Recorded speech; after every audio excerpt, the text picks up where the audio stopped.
준수 형, 이거 우리끼리만 하는 건데. 30년 만에 만난 대학 후배의 그 한마디가 제 인생을 무너뜨렸습니다. 4억이 넘는 돈, 공무원, 퇴직금 전부와 평생 모은 저축까지 모두 날렸습니다. 반년도 안 돼서요. 믿을 수 있나요? 저는 전라남도청에서 지역 특산물 유통을 30년 가까이 담당했던 전문가였습니다. 박준수 사무관은 이 분야 최고예요. 농민들이 그렇게 말했죠. 공무원 연금만으로도 충분히 살 수 있었는데 더 여유로운 노후를 꿈꿨습니다. 그런데 그게 독이 되었습니다. 형이 30년 전문가니까 이게 사기인지 아닌지 알잖아요. 동창의 그 말에 저는 너무나 쉽게 믿어버렸거든요. 도대체 저에게 무슨 일이 있었던 걸까요? 지금부터 그 악몽 같았던 시간을 들려드리겠습니다. 시청 전 구독과 좋아요를 누르시면 로또에 당첨되는 행운이 올 수 있습니다. 그리고 지금 어디에서 시청하고 계신지 댓글로 남겨주세요. 여러분의 이야기도 듣고 싶습니다. 그럼 지금부터 시작되는 이야기 속으로 함께 들어가 볼까요? 안녕하세요. 저는 박준수입니다. 제 이야기를 들려드리려고 합니다. 믿기 힘드실 수도 있지만 전부 사실입니다. 여러분께 꼭 전하고 싶은 이야기거든요. 30년 가까이 한 직장을 다녔습니다. 호남 지역 도청 특산물 유통과에서 일했어요. 새벽같이 일어나서 출근하고 농가 돌아다니며 품질 확인하고 유통 문제 생기면 밤늦게까지 남아서 처리했습니다. 화려하진 않았지만 성실하게 살았어요. 그런데 작년 초였습니다. 정년퇴직 날이 다가왔어요. 62이 되니 이제 그만둬야 하는 거였죠. 마지막 출근 날 아침이었습니다. 습관처럼 새벽에 일어났어요. 정장을 꺼내 입었죠. 근데 오늘이 마지막이라는 생각이 드니까 감회가 새로웠습니다. 청사에 도착해서 마지막 인사를 했어요. 과장님이 악수를 청하더라고요. 박 사무관 그동안 정말 수고 많았네. 눈시울이 뜨거워졌습니다. 30년이 머릿속을 스쳐 지나갔어요. 점심때 후배들이 조촐하게 송별회를 열어줬습니다. 근처 식당에 모였어요. 후배들이 소주를 따라줬죠. 사무관님 그동안 고생 많으셨습니다. 눈물이 나려는 걸 참았습니다. 웃으며 받아 마셨어요. 속으로는 뭉클했지만요. 오후에 인사팀에 들렀습니다. 퇴직금 정산 서류를 받았어요. 2억 8천 정도 나온다고 했습니다. 30년 일한 대가치고는 많진 않지만 감사한 금액이었죠. 집에 돌아와서 아내한테 말했습니다. 여보, 퇴직금 나왔어. 2억 8천 정도래. 아내가 고개를 끄덕였어요. 고생 많았어요. 당신 그렇게 말하더니 차를 끓여주더라고요. 저녁 먹으면서 앞으로를 이야기했습니다. 통장에 평생 모은 돈이 1억 7천 정도 있었어요. 퇴직금 2억 8천과 합치면 4억 5천 정도 되는 겁니다. 연금이 한 달에 180 나온다고 했지? 아내가 물었어요. 응, 그 정도면 우리 둘이 먹고 살긴 충분해. 제가 대답했죠. 큰딸 서연이가 작년에 결혼했습니다. 요즘 임신 중이에요. 작은아들 민호는 겨우 취업이 됐죠. 둘 다 도움이 필요한 나이였습니다. 서연이가 출산 준비금 좀 도와달라고 하던데 아내가 조심스럽게 꺼냈어요. 민호도 전세 얻는다고 보태달라고 하고 제가 한숨을 쉬었습니다. 연금 180으로는 우리 생활비만 간신히 됐어요. 자식들 도와주려면 이 돈 4억 5천을 잘 관리해야 했죠. 은행 이자만으로는 한 달에 100만 원도 안 나올 겁니다. 조금만 더 여유가 있으면 좋겠는데 제가 중얼거렸어요. 아내가 고개를 끄덕였죠. 그러게요. 하지만 우리도 이제 나이가 있잖아요. 무리하면 안 돼요. 밤에 혼자 생각했습니다. 연금만으로 평범하게 살 수는 있어요. 하지만 자식들 도와주고 가끔 여행도 다니고 싶었죠. 조금만 더 여유로운 노후를 꿈꿨습니다. 며칠 후였습니다. 대학 동창회 단톡방에 공지가 떴어요. 이번 주 토요일 모임 있습니다. 오랜만에 다들 나오세요. 30년 가까이 못 만난 친구들이었죠. 토요일 오후에 모임 장소로 갔습니다. 시내 한식당이었어요. 들어가니 낯익은 얼굴들이 보였죠. 다들 나처럼 60 넘은 나이였습니다. 야, 준수야. 한 친구가 반갑게 손을 흔들었어요. 이정훈이었습니다. 대학 때 카튼과 동기였죠. 30년 만에 보는 얼굴이었습니다. 자리에 앉아서 해포를 풀었어요. 요즘 뭐해? 제가 물었죠. 나? 지금 사업하고 있어. 정훈이가 대답했습니다. 식사하면서 이런저런 이야기를 나눴어요. 다들 퇴직하고 조용히 사는 친구들이었죠. 그런데 정훈이만 뭔가 달라 보였습니다. 여유로워 보였어요. 모임이 끝나고 나오는데 정훈이가 제 팔을 잡았어요. 준수야, 우리 차라도 한잔할까? 오랜만에 만난 친구라 거절할 수 없었죠. 좋아, 가자. 근처 카페로 갔습니다. 조용한 자리에 앉았어요. 커피를 시키고 이야기를 시작했죠. 준수야, 너 퇴직했다며? 정훈이가 물었습니다. 응, 작년 초에. 퇴직금 좀 나왔어? 정훈이가 조심스럽게 물었어요. 좀 이상했지만 대답했죠. 뭐, 3억 정도? 사실은 4억 5천이었지만 적게 말했습니다. 정훈이가 고개를 끄덕이더니 말했어요. 준수야, 너 돈 그냥 은행에 넣어둘 거야? 갑자기 돈 이야기를 하니까 조금 경계가 됐습니다. 아직 생각 중이야. 왜? 제가 물었죠. 정훈이가 주위를 둘러보더니 목소리를 낮췄어요. 사실은 말이야. 너한테 좋은 기회를 소개해주고 싶어서. 제 귀가 번쩍 뜨였습니다. 퇴직 후 막막했던 차였거든요. 무슨 기회? 제가 몸을 앞으로 기울였죠. 정훈이가 핸드폰을 꺼냈어요. 뭔가를 보여주려는 것 같았습니다. 이거 봐봐. 화면에 어떤 앱이 떠 있었죠. 이게 뭔데? 제가 물었습니다. 정훈이가 설명하기 시작했어요. 그게 제 인생을 바꿔버린 순간이었습니다. 팜투테이블이라고 들어봤어? 정훈이가 물었습니다. 저는 고개를 저었죠. 처음 들어보는데? 정훈이가 화면을 확대해서 보여줬어요. 농민이랑 소비자를 직접 연결하는 플랫폼이야. 앱 화면에는 싱싱한 채소 사진들이 가득했습니다. 중간 유통 마진을 없애는 거지. 흥미로웠습니다. 제가 30년 가까이 다룬 분야였거든요. 그게 되긴 해? 유통이 그렇게 간단하지 않은데 제가 물었죠. 정훈이가 고개를 끄덕였어요. 그래서 전문가가 필요한 거야. 그러더니 제 눈을 똑바로 쳐다봤습니다. 준수야, 너 같은 사람 말이야. 제 가슴이 두근거리기 시작했어요. 무슨 소리야? 정훈이가 커피를 한 모금 마시더니 말했습니다. 너 도청에서 30년 가까이 특산물 유통 담당했잖아. 이 분야 전문가지. 그건 그렇지. 제가 인정했죠. 사실 자부심이 있었거든요. 호남 지역 농산물 유통은 제 손을 거쳐간 게 많았으니까요. 지금 이 회사에서 자문위원을 모시고 있어. 정훈이가 말을 이었습니다. 월 200씩 자문료 나와. 그리고 지분도 줘. 귀가 솔깃했습니다. 월 200이면 연금이랑 합치면 400 가까이 되는 거잖아요. 지분은 얼마나? 제가 물었죠. 5% 1억이면 돼. 정훈이가 대답했어요. 1억은 큰 돈이었습니다. 하지만 4억 5천 중에서 1억이면 무리는 아니었죠. 근데 정훈아, 솔직히 좀 의심스러운데. 제가 조심스럽게 말했습니다. 요즘 사기가 얼마나 많은데. 정훈이가 웃었어요. 그래서 너한테 말하는 거야. 정훈이가 몸을 앞으로 숙이며 말했습니다. 준수야, 너 30년 이 분야 전문가잖아. 사기인지 아닌지 금방 알 수 있을 거 아냐. 그 말이 맞았습니다. 저는 유통 구조를 훤히 꿰뚫고 있었거든요. 나도 지난해부터 투자하고 있어. 정훈이가 통장 앱을 보여줬어요. 실제로 배당금이 입금된 내역이 보였습니다. 한 달에 몇백씩 들어온 거였죠. 진짜네? 제가 놀라서 물었습니다. 정훈이가 고개를 끄덕였어요. 그러니까 너한테 말하는 거지. 우리끼리만 하는 건데. 그 말이 저를 움직였습니다. 30년 친구가 거짓말할 리 없잖아요. 게다가 실제 입금 내역도 봤고요. 그럼 CEO가 누군데? 제가 물었죠. 최민재라고 30대 초반인데 똑똑한 친구야. 정훈이가 대답했습니다. 명문대 나와서 해외에서 유통 공부하고 왔대. 이력이 그럴싸했어요. 회사는 어디 있어? 제가 물었습니다. 강남 쪽에 사무실 있어. 직원도 15명 정도 돼. 정훈이가 설명했죠. 규모가 있는 회사인 것 같았습니다. 그리고 말이야. 정훈이가 목소리를 더 낮췄어요. 정부 지원 사업에도 선정됐대. 서류도 다 있어. 정부 지원 사업이라는 말에 신뢰가 갔습니다. 정부에서 지원하는 거야? 제가 재차 물었죠. 그렇지, 스타트업 육성 사업인가? 뭔가 그런 거. 정훈이가 대답했어요. 집에 돌아오는 길에 계속 생각했습니다. 월 200 자문료에 배당금까지 나온다면 괜찮은 기회였어요. 게다가 제 전문 분야니까 위험도 적을 것 같았죠. 현관문을 열고 들어갔습니다. 아내가 거실에서 TV를 보고 있었어요. 어떻게 됐어?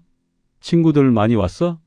아내가 물었죠. 응, 다들 오랜만에 봤어. 저는 소파에 앉았습니다. 정훈이 이야기를 꺼낼까 말까 고민했어요. 아직 확실한 게 없으니까요. 근데 정훈이라고 기억해? 우리 결혼식 때 왔던 친구, 제가 말했습니다. 아내가 고개를 끄덕였어요. 기억나지? 그 친구 어떻게 지내? 지금 사업한대. 제가 대답했죠. 농산물 플랫폼 뭐. 그런 거. 아내가 흥미로운 표정을 지었습니다. 그래? 잘 되나 봐? 그런 것 같아. 나보고 자문 좀 해달래? 제가 조심스럽게 꺼냈어요. 아내가 물었죠. 자문? 돈 받고? 응, 한 달에 200 준대. 아내의 눈이 커졌습니다. 200? 그럼 연금이랑 합치면 400 가까이 되는데? 그래서 생각 중이야. 제가 대답했죠. 근데 투자는 해야 돼? 아내가 날카롭게 물었습니다. 역시 눈치가 빠른 사람이에요. 응, 1억 정도. 제가 솔직히 말했죠. 아내의 표정이 굳어졌어요. 1억? 그건 너무 큰 돈 아니야? 근데 여보, 이게 내 전문 분야잖아. 제가 설명하기 시작했습니다. 30년 가까이 이 일 한 사람이 나야 사기인지 아닌지. 내가 제일 잘 알지. 제 목소리에 자신감이 묻어났어요. 정말 그렇게 믿었거든요. 그래도 아내가 여전히 걱정스러워 했습니다. 일단 만나나 봐야겠어. CEO랑 제가 말했죠. 그래서 직접 확인하고 결정할게. 다음날 정훈이한테 전화했습니다. 나 CEO 한번 만나볼 수 있을까? 정훈이가 반가워하더라고요. 당연하지. 내가 주선할게. 이틀 후 약속이 잡혔습니다. 강남 쪽 사무실로 오라고 했어요. 그날 아침 정장을 꺼내 입었죠. 제대로 된 미팅이니까요. 지하철을 타고 강남으로 갔습니다. 역에서 내려 주소를 찾아갔어요. 깨끗한 오피스텔 건물이었죠. 10층으로 올라갔습니다. 엘리베이터에서 내리니 유리문이 보였어요. 팜투 테이블이라는 로고가 선명했습니다. 문을 열고 들어갔죠. 리셉션에 젊은 직원이 앉아 있었어요. 예약하신 박준수 씨시죠? 잠시만 기다려주세요. 친절했습니다. 사무실을 둘러봤어요. 생각보다 넓었습니다. 직원들이 여기저기 앉아서 일하고 있었죠. 10여 명은 되어 보였어요. 벽에는 농가 사진들이 걸려 있었습니다. 제휴 농가 소개라고 적혀 있었죠. 실제로 운영되고 있는 것 같았어요. 박준수 사무관님? 뒤에서 목소리가 들렸습니다. 돌아보니 30대 초반으로 보이는 젊은 남자가 손을 내밀고 있었어요. 최민재입니다. 반갑습니다. 악수를 나눴습니다. 첫인상이 나쁘지 않았어요. 단정한 정장에 자신감 있는 표정이었죠. 이쪽으로 오시죠. 회의실로 안내했습니다. 회의실 테이블에는 자료들이 준비돼 있었어요. 노트북도 켜져 있었고요. 먼저 저희 사업 모델을 설명드리겠습니다. 최민재가 프레젠테이션을 시작했죠. 화면에는 유통 구조도가 떴습니다. 농민 마이너스 플랫폼 마이너스 소비자로 이어지는 단순한 구조였어요. 기존 유통은 중간 단계가 너무 많습니다. 최민재가 설명했죠. 제가 고개를 끄덕였습니다. 맞는 말이었거든요. 저희는 그 중간을 없앴습니다. 최민재가 자신 있게 말했어요. 물류는 어떻게 처리하죠? 제가 핵심을 물었습니다. 이게 제일 중요한 부분이거든요. 지역별 거점 물류센터를 운영합니다. 최민재가 대답했어요. 화면에 물류센터 사진들이 떴습니다. 실제 창고 같았어요. 현재 전국에 5곳이 있습니다. 최민재가 설명했죠. 정산은요? 제가 또 물었습니다. 매주 정산하고 농가에 입금합니다. 최민재가 즉답했어요. 시스템이 탄탄해 보였습니다. 정부 지원 사업 선정됐다고 들었는데? 제가 물었죠. 네, 잠시만요. 최민재가 서류철을 꺼냈습니다. 정부 로고가 박힌 공문이었어요. 꼼꼼히 읽어봤습니다. 진짜 같았어요. 스타트업 지원 사업 선정 통보서였죠. 지원금은 얼마나 받으셨어요? 제가 물었습니다. 1억 5천 정도 받았습니다. 최민재가 대답했어요. 상당한 금액이었죠. 정부가 인정한 사업이라는 증거였습니다. 1시간 넘게 이야기를 나눴어요. 제가 던진 모든 질문에 최민재는 막힘없이 대답했습니다. 30년 경험으로 봤을 때 허점이 보이지 않았어요. 실제 거래 현황도 볼 수 있을까요? 제가 마지막으로 물었죠. 물론입니다. 최민재가 노트북을 돌렸어요. 플랫폼 관리자 화면이 떴습니다. 실시간으로 주문이 들어오고 있었어요. 제휴 농가도 3,000곳이 넘었고요. 가입 회원도 10,000명을 넘었습니다. 대단한데요? 제가 감탄했습니다. 진짜로 운영되고 있는 사업이었어요. 이제 성장 단계입니다. 최민재가 말했죠. 그래서 전문가분들의 자문이 필요합니다. 회의실을 나오면서 생각했습니다. 이건 사기가 아니에요. 실제로 돌아가는 사업이었죠. 게다가 정부 지원까지 받았고요. 생각해 보시고 연락 주세요. 최민재가 명함을 건넸습니다. 정중하게 받았어요. 감사합니다. 잘 생각해 보겠습니다. 집으로 돌아오는 길에 확신이 들었습니다. 이건 기회예요. 제 전문 분야에 제 경험을 살릴 수 있는 완벽한 기회였죠. 현관문을 열고 들어갔습니다. 아내가 주방에서 저녁 준비를 하고 있었어요. 어떻게 됐어? 아내가 궁금한 표정으로 물었죠. 괜찮은 것 같아. 저는 소파에 앉으며 말했습니다. 직접 봤는데 제대로 된 회사더라. 사무실도 있고 직원들도 15명 정도 되고 실제로 주문도 들어오고 있었거든요. 정부 지원 사업 서류도 봤어. 제가 말했죠. 공문에 도장 다 찍혀 있더라. 아내의 표정이 조금 풀렸어요. 그럼 괜찮은 건가? 내가 30년 가까이 이 일 했잖아. 제가 자신 있게 말했습니다. 유통구조 봤는데 탄탄해. 허점이 없어. 아내가 한숨을 쉬었어요. 당신이 전문가니까 당신 판단을 믿을게. 다음 날 정훈이한테 전화했습니다. 정훈아, 나 해볼까 해. 정훈이가 반가워하더라고요. 잘 생각했어. 후회 안 할 거야. 이틀 후 최민재한테서 연락이 왔어요. 다시 강남 사무실로 갔습니다. 이번엔 기대감이 컸어요. 회의실 테이블에는 계약서가 놓여 있었죠. 천천히 읽어보시고 서명해 주세요. 최민재가 말했습니다. 계약서를 꼼꼼히 읽었어요. 투자금 1억 원, 지분 5%, 자문위원 위촉, 월 자문료 200만 원, 모든 조건이 명시돼 있었죠. 서명하는 순간 손이 약간 떨렸어요. 사무실을 나와서 바로 은행으로 갔습니다. 1억 송금하려고요. 행원이 확인 절차를 밟았죠. 주식회사 팜투 테이블 맞았어요. 송금 버튼을 누르는 순간 심장이 쿵쾅거렸습니다. 일주일 후 택배가 왔습니다. 열어보니 명함이 들어 있었어요. 박준수 자문위원이라고 인쇄돼 있었죠. 예순둘의 새로운 직함을 얻은 겁니다.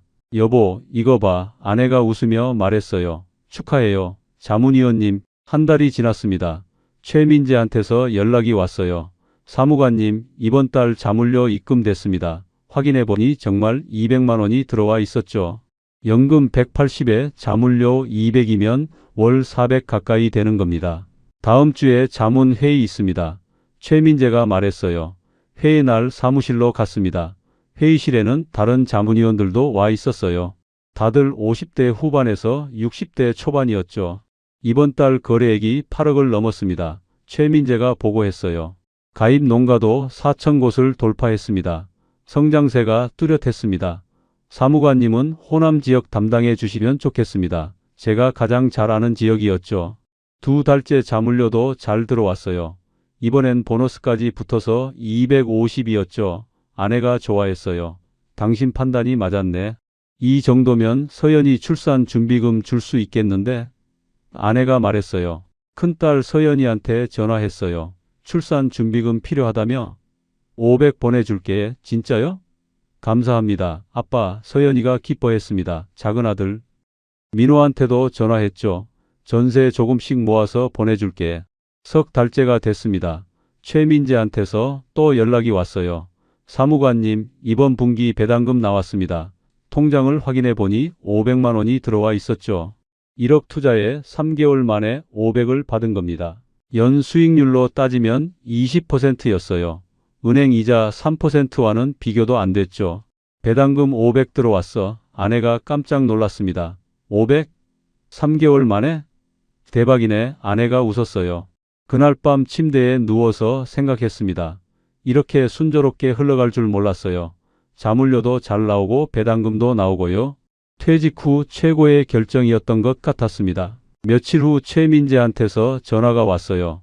사무관님, 지분 확대 기회가 있습니다. 심장이 두근거리기 시작했죠. 지분 확대요? 제가 되물었습니다. 네, 회사가 성장하면서 투자 유치를 하고 있습니다. 최민재가 설명했어요. 기존 투자자분들께 우선권을 드리고 있죠. 얼마나 투자하면 되는데요? 제가 물었죠. 3억 추가하시면 지분을 총 20%로 늘려드립니다. 최민재가 대답했어요. 큰돈이었습니다. 그리고 이사 자리도 드립니다. 최민재가 덧붙였어요. 실질적인 경영 참여가 가능하시죠? 이사라는 직함이 솔깃했습니다. 예순들의 회사 이사라니요? 생각해보고 연락드리겠습니다. 제가 조심스럽게 말했죠. 네, 천천히 생각하세요. 최민재가 말했습니다. 다만 다른 분들도 관심 있으셔서요. 집에 돌아와서 고민했습니다. 3억은 정말 큰 돈이었어요. 남은 돈 3억. 5천 중에서 3억을 더 넣는다는 건 거의 전 재산을 거는 거였죠. 저녁 먹으면서 아내한테 조심스럽게 꺼냈습니다. 여보, 회사에서 지분 확대 제안이 왔어. 아내가 젓가락을 놓았어요. 얼마나 더 넣으래? 3억, 제가 말했죠. 아내의 눈이 커졌습니다. 3억? 그럼 거의 다 넣는 거잖아. 나도 알아. 그래서 고민이야. 제가 한숨을 쉬었어요. 근데 여보, 제가 말을 이었습니다. 지난 3개월 봤잖아. 자물쇠도 잘 나오고 배당금도 나오고. 아내가 심각한 표정으로 듣고 있었어요. 나 이 회사 내부를 다 봤어. 제가 설득하기 시작했죠. 자문회의 참석하면서 회계 장부도 확인했고 실제 거래 현황도 다 봤거든. 사실이었습니다. 가입 농가도 계속 늘어나고 있고 매출도 매달 성장하고 있어. 제가 계속 말했어요. 이건 진짜 성장하는 회사야. 아내가 여전히 걱정스러워했죠. 그래도 전 재산을. 아내가 말끝을 흐렸습니다. 나도 신중하게 생각했어. 제가 아내 손을 잡았어요. 30년 이 분야 전문가가 내린 판단이야. 1억 넣었을 때도 걱정했잖아. 제가 말했죠. 근데 지금 어때? 잘 되고 있잖아. 아내가 고개를 끄덕였습니다. 그건 맞아. 게다가 이사가 되면 월급도 더 나온대. 제가 덧붙였어요. 얼마나? 아내가 물었죠. 400 정도? 400? 아내가 놀랐습니다. 연금 180에 이사 월급 400이면 600 가까이 되는 거야. 제가 계산해 줬어요. 그럼 민호 전세금도 바로 마련할 수 있고. 아내의 표정이 흔들리기 시작했습니다. 당신이 판단하는 거니까. 아내가 결국 말했어요. 대신 이게 정말 마지막이야. 알았어. 약속할게. 제가 고개를 끄덕였죠. 다음 날 최민재한테 전화했습니다. 대표님, 하겠습니다. 좋은 결정하셨습니다. 최민재가 반가워했어요. 계약서 준비하겠습니다. 일주일 후 다시 사무실로 갔습니다. 이번엔 더 두꺼운 계약서가 준비돼 있었어요. 추가 투자 3억 원, 총 지분 20%, 이사 위촉, 조건들을 확인했죠. 서명하고 또 은행으로 갔습니다. 3억 송금하려고요. 이번엔 손이 더 떨렸어요. 거의 전 재산을 넣는 거였거든요. 하지만 확신이 있었습니다.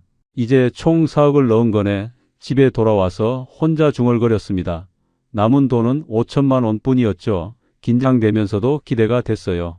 한 달 후 이사 명함이 왔습니다. 팜투테이블 이사 박준수 자문위원에서 이사로 승진한 겁니다. 뿌듯했어요. 아내한테 자랑했죠. 여보, 나 이사 됐어. 첫 이사 월급이 들어왔습니다. 400만 원이었어요. 연금 180과 합치면 600 가까이 되는 겁니다. 이 정도면 정말 여유롭게 살 수 있겠는데? 아내가 웃었어요. 동창 모임에 나갔습니다. 친구들한테 자랑했어요. 나 요즘 회사 이사하고 있어. 오, 대단한데? 친구들이 부러워했죠. 어떤 회사? 농산물 플랫폼이야. 정훈이가 옆에서 거들었습니다. 준수가 투자도 잘해서 대박 났어. 친구들이 관심을 보였어요. 나도 투자할 수 있어? 한 친구가 물었죠. 지금은 투자 마감됐대. 제가 대답했습니다. 초기 투자자들만 특혜 받은 거지. 속으로 우쭐했어요. 퇴직 후 처음으로 친구들한테 인정받는 기분이었죠. 다음 달 배당금이 또 나왔습니다. 이번엔 1,000만 원이었어요. 지분이 20%로 늘어나니까 배당도 4배가 된 거죠. 대박. 제가 통장을 보며 감탄했습니다. 여보, 이번 달 배당금 1,000만 원 나왔어. 아내한테 보여줬죠. 아내가 믿기지 않는다는 표정이었어요. 진짜? 응, 여기 봐. 통장 화면을 보여줬습니다. 당신 판단이 정말 신의 한 수였네. 아내가 제 어깨를 두드렸어요. 제 어깨가 으쓱해졌습니다. 역시 전문가의 눈은 틀리지 않는다는 확신이 들었죠. 민호한테 전화했습니다. 민호야, 전세금 2천 보내줄게. 진짜요? 감사합니다. 아빠. 민호가 기뻐했어요. 아빠가 이제 여유 있어. 제가 뿌듯하게 말했죠. 그날 밤 아내와 얘기했습니다. 이 정도면 1년에 배당만 5천 정도 나오겠는데? 제가 계산했어요. 월급 400에 배당 5천이면 연 9천 가까이 버는 거야. 공무원 다닐 때보다 훨씬 많이 버네. 아내가 감탄했죠. 퇴직하길 잘한 것 같아. 제가 웃었습니다. 제대로 된 기회를 잡은 거지. 석 달이 더 지났습니다. 모든 게 순조로웠어요. 월급도 잘 나오고 배당금도 계속 들어왔죠. 가족들도 행복해했습니다. 이제 진짜 성공한 것 같았어요. 어느 날 최민재한테서 연락이 왔습니다. 사무관님, 다음 주 이사회에 꼭 참석해 주세요. 무슨 일이에요? 제가 물었죠. 중요한 발표가 있습니다. 최민재가 의미심장하게 말했어요. 이사회 날 사무실로 갔습니다. 회의실에는 다른 이사들도 모여 있었어요. 분위기가 심상치 않아 보였죠. 최민재가 들어왔습니다. 좋은 소식이 있습니다.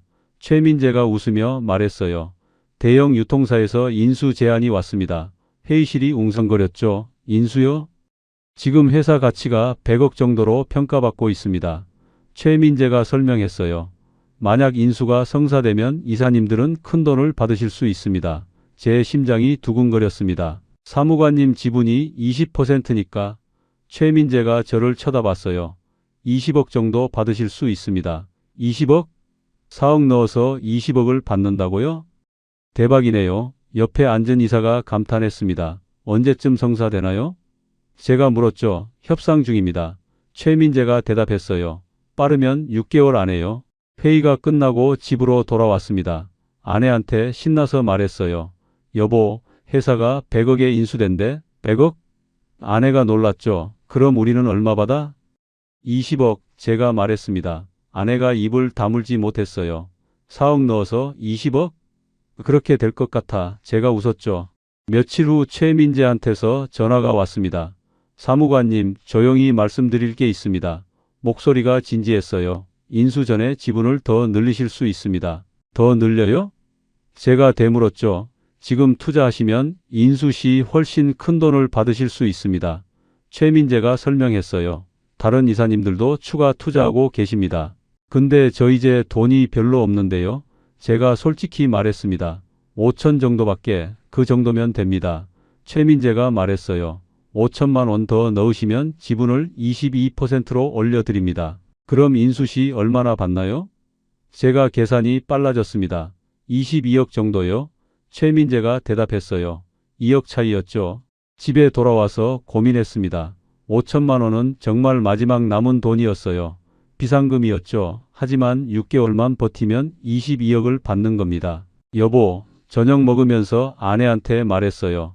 회사에서 또 제안이 왔어. 아내가 젓가락을 놓았습니다. 이번엔 뭐?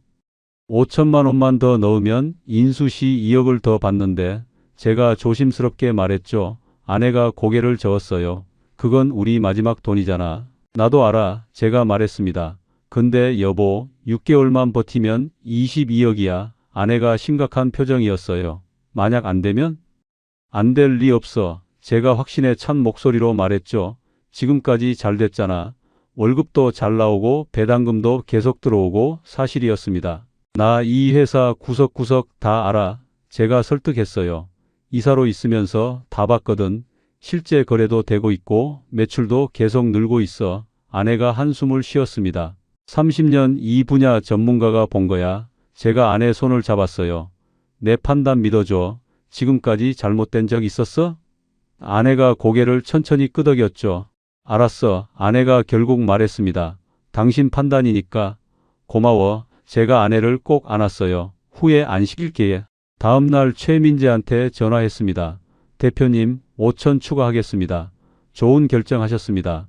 최민재가 기뻐했어요. 인수 소식 곧 발표될 겁니다. 은행에 가서 마지막 남은 5천만 원을 송금했습니다. 통장 잔고가 거의 제로가 됐어요. 긴장되면서도 확신이 있었죠. 6개월만 버티면 됩니다. 집에 돌아와서 달력을 봤습니다.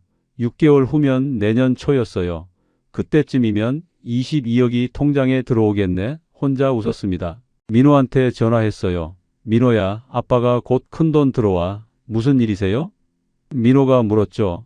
회사가 인수된대. 그럼 아빠가 20억 넘게 받아. 대박이네요. 아빠. 서연이한테도 전화했습니다. 서연아, 아기 태어나면 아빠가 육아 도우미 구해줄게. 진짜요? 서연이가 좋아했어요. 아빠 요즘 돈 잘 벌거든. 그날 밤 아내와 얘기했습니다. 22억이면 뭐 할까? 제가 물었죠. 우선 민호 아파트 사주고 아내가 계획을 세웠어요. 서연이도 좀 큰 집으로 이사시켜주고 우리도 여행 다니자. 제가 말했습니다. 유럽도 가고 싶어. 아내가 웃었어요. 그래, 평생 열심히 살았는데 이제 좀 누려야지. 한 달이 지났습니다. 월급은 잘 들어왔어요. 하지만 배당금이 일주일 늦게 들어왔죠. 왜 늦었죠? 제가 최민재한테 물었습니다. 인수 협상 때문에 자금 흐름이 좀 복잡해졌습니다. 최민재가 설명했어요. 곧 정리될 겁니다. 이해가 됐습니다. 큰일 앞두고 그럴 수 있죠. 2달째가 됐습니다. 이번엔 배당금이 아예 안 들어왔어요. 불안해지기 시작했죠. 최민재한테 전화했습니다. 대표님, 이번 달 배당금이요? 사무관님, 죄송합니다. 최민재의 목소리가 피곤해 보였어요. 인수협상이 지연되면서 자금 문제가 생겼습니다. 언제쯤 해결되나요?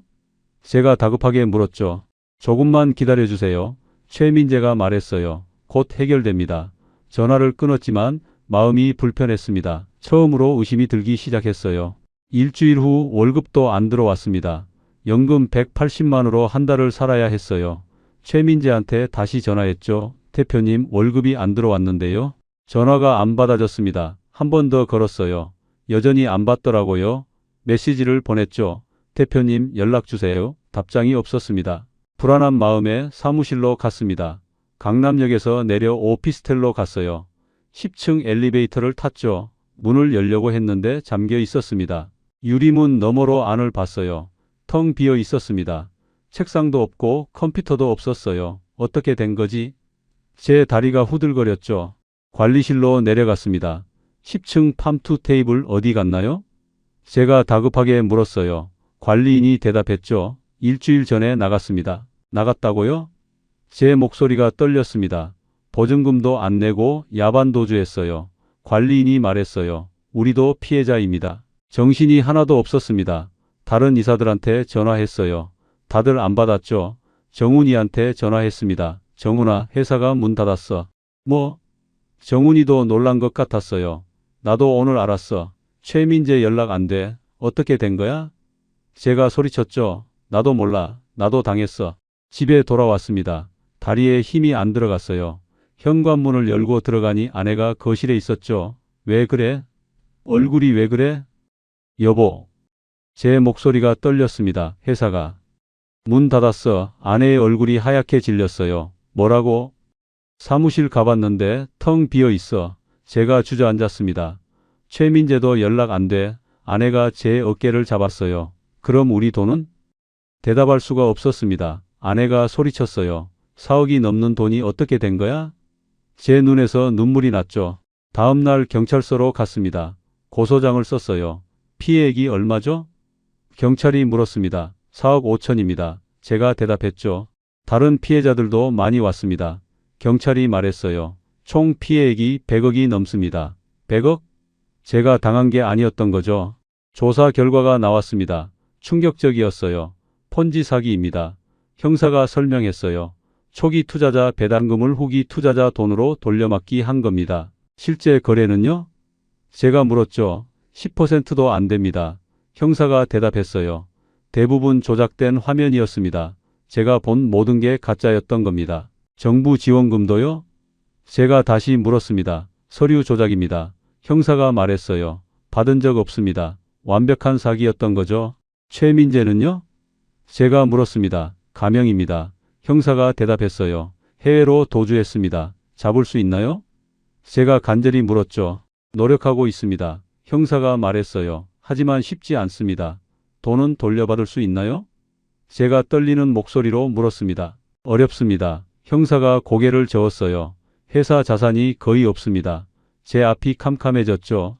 집으로 돌아오는 길에 멍했습니다. 30년 일해서 모은 돈이 한순간에 날아간 거예요.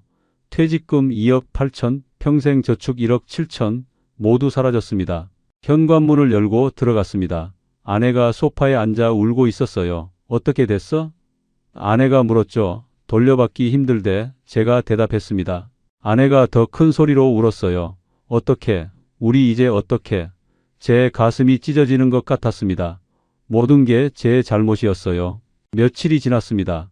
집안 분위기가 얼어붙었어요. 아내는 말을 안 했고 저는 방에만 틀어박혀 있었죠. 먹지도 못하고 잠도 못 잤습니다. 어느 날 서연이한테서 전화가 왔어요. 아빠, 출산 날짜 잡혔어요. 밝은 목소리였죠. 다음 달인데 병원비 좀 도와주실 수 있어요? 입이 떨어지지 않았습니다. 서연아. 제 목소리가 떨렸어요. 미안한데 지금은 좀 어려워. 네. 왜요? 서연이가 놀랐죠. 아빠가 사정이 생겼어. 제가 말끝을 흐렸습니다. 무슨 사정? 서연이가 다급하게 물었어요. 대답할 수가 없었죠. 아빠, 뭔가 잘못된 거예요? 서연이 목소리가 떨렸습니다. 나중에 얘기할게. 제가 전화를 끊어버렸어요. 딸의 실망한 목소리가 귓가에 맴돌았죠. 다음 날 민호한테서도 연락이 왔습니다. 아빠, 전세 계약 날짜 다가오는데요. 민호야. 제 목소리가 잠겼어요. 미안해. 왜요? 보내주신다고 하셨잖아요. 민호가 당황했죠. 지금 상황이 안 좋아. 제가 고백했습니다. 얼마나 안 좋으신데요? 많이 안 좋아. 제가 한숨을 쉬었어요. 전세금은 내가 알아서 해야 될 것 같아. 한참 침묵이 흘렀습니다. 알겠습니다. 민호가 차갑게 대답했죠. 전화를 끊고 나니 눈물이 났습니다. 자식들한테 도움은커녕 실망만 안겨준 거예요. 무능한 아버지가 된 겁니다. 일주일 후 서연이가 집으로 찾아왔어요.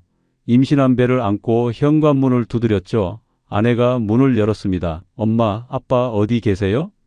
저는 방에서 나가기 싫었어요. 하지만 나갈 수밖에 없었죠. 서연아, 제가 거실로 나갔습니다. 서연이가 저를 쳐다봤어요. 아빠, 도대체 무슨 일이에요? 서연이가 물었습니다. 엄마가 울고 계시던데 아내가 부엌에서 흐느끼고 있었거든요. 아빠가 투자를 잘못했어. 제가 고개를 숙였습니다. 얼마나 잘못하셨는데요? 서연이가 따져 물었죠. 많이. 제가 작은 목소리로 대답했어요. 구체적으로 말씀해 주세요. 서연이가 단호하게 말했습니다. 거의 다. 제가 인정했죠. 거의 다요? 퇴직금도?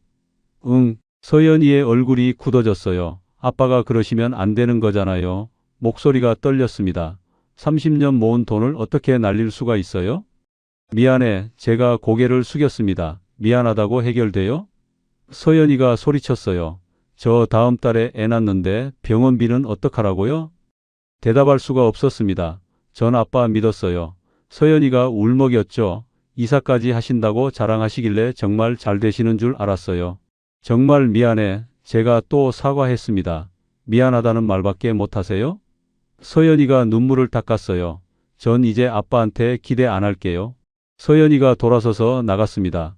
문이 쾅 닫혔어요. 아내가 부엌에서 나와 저를 쳐다봤죠. 이제 됐어? 만족해? 여보. 제가 아내한테 다가갔습니다. 만지지 마. 아내가 제 손을 뿌리쳤어요. 30년 모은 돈을 어떻게 그렇게 날려? 나도 몰랐어. 제가 변명했죠. 전문가라고 했잖아. 아내가 쏘아 붙였습니다. 30년 이 일 했다고 안 속는다고 했잖아. 할 말이 없었습니다. 모든 게 제 자만심 때문이었어요. 이제 어떡하게? 아내가 물었죠. 연금으로 살아야지. 제가 힘없이 대답했습니다. 연금 180으로 어떻게 살아? 아내가 따졌어요. 나도 일 찾아봐야지. 제가 말했습니다. 예순들에 무슨 일을 한다고? 며칠 후 아내가 짐을 싸기 시작했어요. 뭐해? 제가 놀라서 물었죠. 친정 갈 거야. 아내가 차갑게 대답했습니다. 제발 가지 마. 제가 붙잡았습니다. 더 이상 못 믿겠어. 아내가 제 손을 뿌리쳤어요. 당신 믿고 살았는데 이게 뭐야? 한 번만 용서해줘. 제가 무릎까지 꿇었습니다. 용서? 4억이 넘는 돈이 날아갔는데? 아내가 소리쳤어요. 30년 모은 게 한순간에 없어졌다고? 다시 모으면 돼. 제가 애원했죠. 예순에 뭘 어떻게 모아? 아내가 비웃었습니다. 당신 이제 일자리도 없잖아. 아내가 가방을 들고 현관으로 갔어요. 정말 가는 거야? 제가 따라갔습니다. 일단 떨어져 있을게. 아내가 문을 열었죠. 언제 돌아와? 제가 물었습니다. 모르겠어. 아내가 대답도 안 하고 나갔어요. 문이 닫히는 소리가 너무 크게 들렸습니다. 텅 빈 집에 혼자 남았습니다. 거실을 둘러봤어요. 30년을 함께 산 흔적들이 보였죠. 사진들, 가구들, 모든 게 공허했습니다. 명절이 다가왔습니다. 예전 같았으면 온 가족이 모였을 거예요. 하지만 올해는 달랐죠. 아무도 연락하지 않았습니다. 명절 아침 혼자 편의점 도시락을 먹었어요. TV에서는 가족들이 모여 웃는 광고가 나왔죠. 리모컨을 던져버리고 싶었습니다. 민호한테 문자를 보냈어요. 명절인데 집에 안 오니? 한참 후에 답장이 왔습니다. 친구들이랑 있어요. 짧고 차가운 답장이었죠. 밤이 되니 더 외로웠습니다. 핸드폰을 보니 아내 사진이 떠 있었어요. 전화를 걸까 말까 고민했죠. 용기가 안 났습니다. 거울을 봤습니다. 한 달 사이에 10살은 늙어 보였어요. 흰머리가 확 늘었고 주름도 깊어졌죠. 이게 제 모습인가 싶었습니다. 일을 찾아야 했습니다. 예순들에 할 수 있는 일이 많지 않았어요. 인터넷으로 검색해봤죠. 경비, 청소, 배달, 하역 그런 일들 뿐이었습니다. 동사무소에 일자리 상담을 받으러 갔어요. 어떤 일 찾으세요? 상담사가 물었습니다. 뭐든 괜찮습니다. 제가 대답했죠. 나이가 62이시면. 상담사가 화면을 보더니 말했어요. 민원 안내 일용직 있는데 해보실래요? 그게 뭔가요? 제가 물었습니다. 여기 동사무소에서 민원인들 안내하는 일이요. 상담사가 설명했어요. 하루 8시간 서서 안내하시면 됩니다. 일당은요? 제가 물었죠. 7만 원입니다. 상담사가 대답했어요. 한 달에 20일 정도 나오시면 140 정도 되세요. 연금 180과 합치면 320이었습니다. 하겠습니다. 제가 고개를 끄덕였어요. 다른 선택지가 없었죠. 내일부터 출근 가능하세요? 네, 가능합니다. 다음 날 아침 일찍 일어났습니다. 30년 공무원 생활 습관이 남아 있었거든요. 옷을 입고 동사무소로 갔어요. 여기 조끼 입으세요. 담당자가 형광 조끼를 건넸습니다. 민원 안내라고 적혀 있었어요. 입는 순간 창피했습니다. 민원실 입구에 섰습니다. 사람들이 들어오면 안내하는 거였어요. 몇 번 창구로 가세요. 저쪽 복도 끝입니다. 계속 서서 안내했죠. 2시간쯤 지나니 다리가 아프기 시작했어요. 무릎이 시큰거렸습니다. 하지만 앉을 수 없었죠. 계속 서 있어야 했어요. 점심시간이 됐습니다. 편의점에서 도시락을 사서 먹었어요. 예전엔 후배들이랑 식당에서 먹었는데 지금은 혼자 벤치에 앉아 먹었죠. 오후에도 계속 섰습니다. 허리가 아프기 시작했어요. 시계를 보니 아직 3시간이 남아 있었죠. 한숨이 나왔습니다. 일주일이 지났습니다. 몸이 너무 아팠어요. 파스를 붙이고 진통제를 먹었죠. 하지만 계속 나가야 했습니다. 돈을 벌어야 했거든요. 어느 날 민원실에 서 있는데 누가 저를 쳐다봤어요. 사무관님? 뒤돌아보니 예전 부하 직원이었습니다. 얼굴이 화끈거렸죠. 김 주사님. 제가 작게 인사했습니다. 여기서 뭐 하세요? 김 주사가 놀란 표정이었어요. 일 좀 하고 있어. 제가 대답했죠. 민원 안내요? 김 주사가 조끼를 보더니 말했습니다. 네, 제가 고개를 숙였어요. 아. 김 주사가 할 말을 잃었죠. 어색한 침묵이 흘렀습니다. 전 볼일 보고 가겠습니다. 김 주사가 얼른 자리를 떴어요. 제 얼굴이 뜨거웠습니다. 30년 공무원 생활이 무너지는 소리가 들렸어요. 도청 사무관에서 동사무소 일용직으로 이게 제 현실이었습니다. 퇴근하고 집에 돌아왔습니다. 텅 빈 집이 너무 조용했어요. 아내한테 전화했죠. 받지 않더라고요. 문자를 보냈습니다. 여보, 나 일 구했어. 한참 후에 답장이 왔어요. 잘 됐네요. 차갑고 짧은 답장이었습니다. 더 이상 문자하지 않았어요. 한 달이 지나 첫 월급이 나왔습니다. 140만 원이었어요. 손에 쥐어보니 초라했죠. 공무원 때는 400이 넘었는데 연금 180과 합치면 320이었습니다. 이 돈으로 살아야 했어요. 관리비 내고 생활비 쓰면 남는 게 거의 없었죠. 지금 돌이켜보면 모든 게 제 잘못이었습니다. 욕심이 아니라 과신이었어요.